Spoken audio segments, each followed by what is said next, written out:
ang elected Vice Mayor ng Davao City. Relax muna tayo, guys. Parang, okay, murag design na namin now.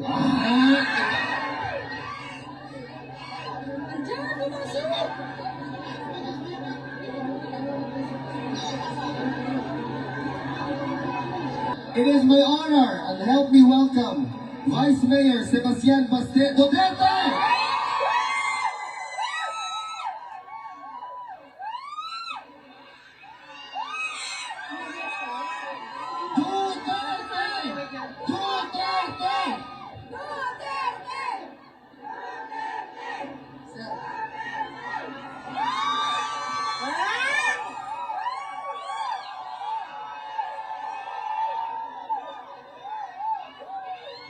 Magandang araw sa inyo lahat.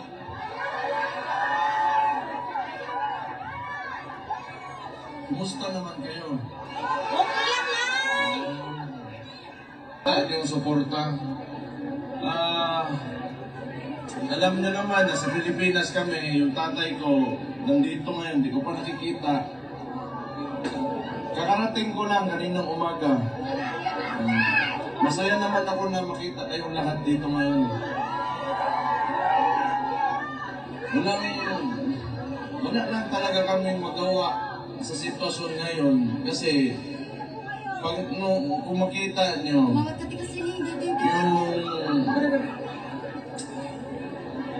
illegal arrest ni PRRD, wala hindi natin gawa talaga ng sindikato. So hindi namin nakita because siguro si PRRD lang kung tatanungin, maybe he trusted the judiciary doon sa Pilipinas. Kung talagang sinunod lang yung saktong proseso, handa naman talaga siyang humarap before the courts, before the Philippine courts. But yung ginawa nila, nakita naman natin lahat na wala talagang due process. So pagdating niya ng Manila galing Hong Kong, may eroplano na dyan. Well, technically, sa nangyari, tawag tong kidnapping talaga. Wala tayong, pero siguro okay na lang kasi nandito naman kayo. I'm sure, nalalaman niya man na maraming sumusuporta sa kanya. And very important na, lalo na sa edad niya, he's already 80 years old. Tapos, makulong ka pa, palungkot talaga masyado yan. Sa ito, pamingaw kayo. Nalaman niya maraming bigaon dito sa labas na kahintay sa kanya. Masaya na yan. Hindi ko man ngayon kung maybe tomorrow or the following day, sabihan ko na lang na ako lang yung huli nakapunta dito kasi ako yung naiwan doon sa Davao, mayor kasi ako. So, but I'm happy to see you right now and personally magpasalamat sa inyo. And tayo naman lahat dito ng OFW, lalong-lalo na yung birthday din ni PRRD, ni Papa, no? Buong mundo, nag-demonstrate talaga natin yung support natin. Hindi man lang talaga, particularly sa tatay ko, pero sa anong klaseng gusto natin na Pilipinas na magkaroon tayo. At talagang sigurado ako, hindi yan paraan ng administrasyon ngayon. So makita natin, ngayon din sa inong eleksyon na nangyari, kung tingnan nyo sa Davao, wala kaming vote buying doon. Yes! For the longest time, talaga dito sa hindi niya sinanay ang mga taga Davao pagdating sa vote buying. Kasi ang vote buying kasi, gawa lang yan ng kapitalista. Maghanda ka ng pera, tapos pagpasok ng eleksyon, gagamitin mo yung pera na yon para piliin kang tao para ikaw yung piliin. So, ano ang consequence nun sa lugar nyo? Malamang, kung ikaw politiko ka at negosante ka rin at the same time, ang tendency niyan, babawiin mo yung nawala mo yung pera mo kasi nangapital ka pagpasok mo sa posisyon. Tama! Sumala ka. Yun na nga, ever since, ang ginagawa namin sa Davao, kinukuha namin yung mga nagbibigay ng those who engage in vote buying, but still, we vote for those who we truly believe should run government. So hindi na natin maiwasan na may mga politiko talaga gumagamit ng pera to convince para mabigay sa kanila yung boto. Pero isipin nyo, pag naglabas ng pera yan, that is what capitalists do. Hindi pwede yan na maglabas ng pera tapos bawiin, hindi nila bawiin. Pwede naman talaga na kung pumasok sila dyan, o di parusahan nyo, you take their money, then you vote for those who sino talaga yung karapat-dapat na mamuno dyan sa lugar. So, nakita natin, tingin ko nga, ang pakiramdam ko sa Pilipinas, slowly, it is going through a transformation. Kasi itong eleksyon na yun, na ito, marami ang mga nanalong kasama natin. Kahit papano sa PDP Laban, yung results na even without the resources that the opponents had, okay yung resulta natin kahit di man pumasok. Pero sige lang, simula pa lang to. At tandaan nyo, si Marcos, 3 taon na yan. Gago na yan!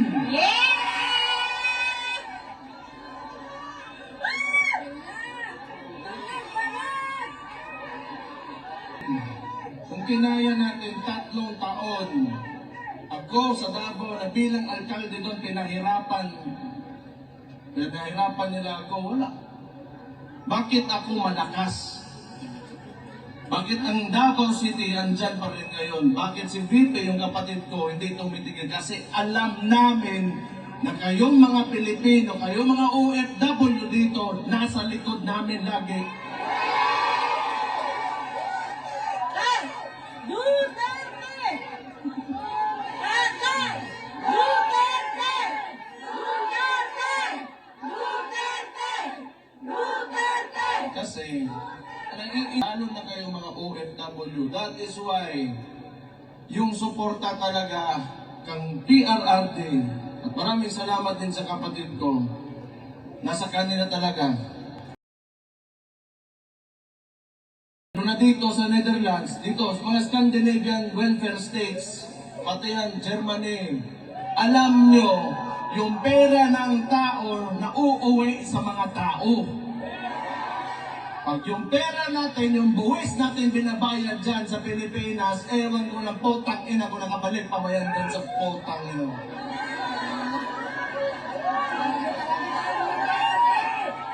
Hindi mo na alam saan napunta, nasa bulsa na mga kurap ng mga potang ilang politiko ng yawa at sila tanan.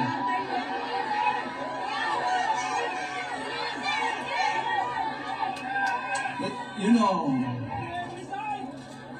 kung kayo naniniwala ng federalismo, ibang usapan yun. Sometimes kasi, you know why Marcos can really manipulate and have almost absolute power. It is because of our unitary system of government. Yung presidential system of government natin, it allows the president to have almost total control of all government. Kailangan kasi, yung maganda sa, kung palitan natin yung system of government natin, sabihin natin federalism, hindi lang income yung napupunta sa mga sarili natin probinsya, but the functions of government as well. So, ma-decentralize yung Metro Manila ngayon and Malacanang, and the power will be devolved, and the functions and powers of the agencies will be devolved doon sa mga probinsya, sa mga local government units. So, I do not know kung mangyayari pa ba Pero that is one of the causes why Marcos can, kaya lang naman gusto nila yung unitary system of government because power is centralized and yung tatay kasi ni Marcos noon was a dictator and you can have cronies. Yung mga ambisyoso masyado dyan sa gobyerno na kahit mali, ginagawa, gusto niyan gayahin nila noon sa panahon ng Marcos Sr. May mga cronies si Marcos Sr. Sila General Ver, sila Enrile kanyang panahon. Yan ang gusto nila, yung mga Marbel, yan si Torre, mga Remulla. Kasi ang susunod dyan, they will attempt not to go down in government and they will attempt another dictatorship. And along with that dictatorship comes the cronies. So itong mga ambisyoso, mga potaragis na ito, mga politiko at sa gobyerno ngayon, na kahit mali na ginagawa pa rin, gusto niyan, they will join that dictatorship and they will be the cronies of the new Marcos, kaning Junior, na pangak ang putang ina. Ngayon. So kaya makita niyo why unusual talaga masyado ang movement ng mga tao na nasa gobyerno na kahit mali nilalabag yung batas pero ginagawa pa rin. It's because not out of their jobs or functions in government, but it's out of selfishness. Pero hindi talaga yan because ngayon, kahit tingnan nyo, ilang demonstrations na nangyari since yung gago na Marcos na yan. Nagsimula yan sa kapatid ko. Wala man talaga sana akong problema. Pero, tinatawag nila magnanakaw yung kapatid ko dahil lang sa confidential funds na yan eh. Pero ito yung sasabihin ko, ang tanong ko lang sana ba? Just to, for the sake of argument, kung ang presidente merong billions in terms of confidential funds, tapos gusto nila impeach yung kapatid ko for 425 million pesos, in terms of amount, who is more impeachable? Ang billion o ang million? Yan, isa yan. But sa totoo lang, if you take a leadership position, lalo na executive, mayor ako, yung mga lalo na mayor, if you want to make a change, it should start with you. Kung sinasabi na masama may confidential funds, then it should start with him, pababa, so that he will be the example that we will follow. And yet, sinisingle out mo yung isang tao. Ano ibig sabihin nun? It's because of politics. When you should be there, nandyan ka to lead the country and fix, what is broken and continue what has already been done that is good for every peace-loving citizen in the Philippines. Pero anong ginagawa? Ever since, ito lang talaga sa buhay ko, medyo nakita ko noon, Pinoy, before that, with the Ramos and Erap, na we are, a bit tolerant when it comes to government, but this is the only time that I've seen the Philippines that is so divided. Tama! And how can you live with that kung nakakadiha? Ikaw, Presidente, unya, you allow your people to suffer and even make lies. Hantod karon, imong tag-20 nga bugas, wag ako na niabot. Ajan!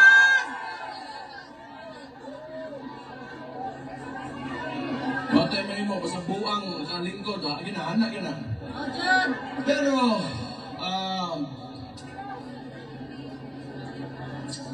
as I said earlier, tanaw ako, like everybody's really putting it out there ba, yung nararamdaman nyo, and how you really feel, kung anong gusto nyong direction para sa bansa natin. That's good.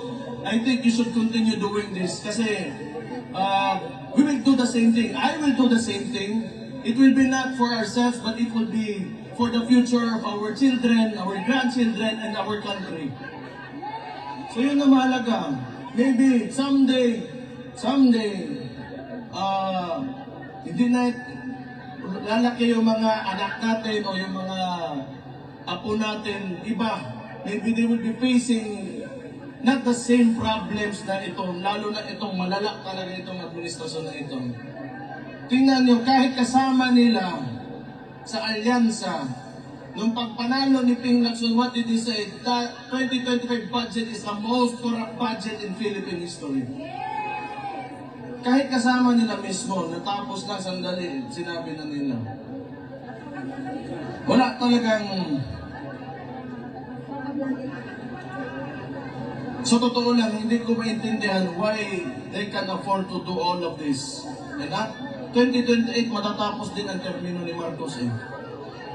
So anong gusto niya?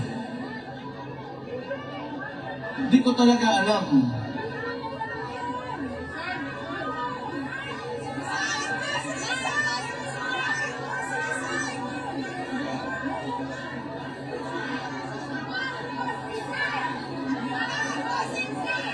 Sana nga talaga. Sinabi ko na yan eh. Noon pa yan. Last year, nung nagsimula ito lahat, nakita ko na talaga. Itong, the way they run things, yung pakiramdam nila para silang hari eh. Everybody below them, wala na kayo. You are slaves. Kita niyo yung Pilipinas ngayon. Sometimes, I don't even want to believe yung mga sinasabi sa akin ng mga kaibigan ko sa ibang lugar. Luckily for us at Davao City, we have been able to maintain the peace and order and how and you know the services na hinahatid ng government natin sa mga constituents namin. But it's really sad to hear other people who are disappointed with what's happening now in the country. Sabihin ko kayo at nagsabi ha, nagpapasuntukin na ganyan.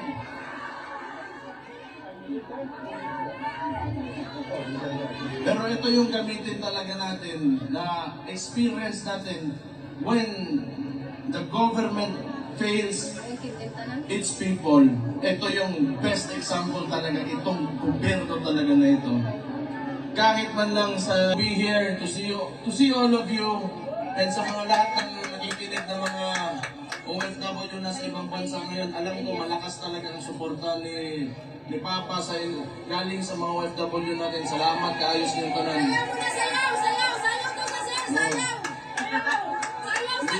Hindi kabayran ang kuan suportahan yung pinapakita. So,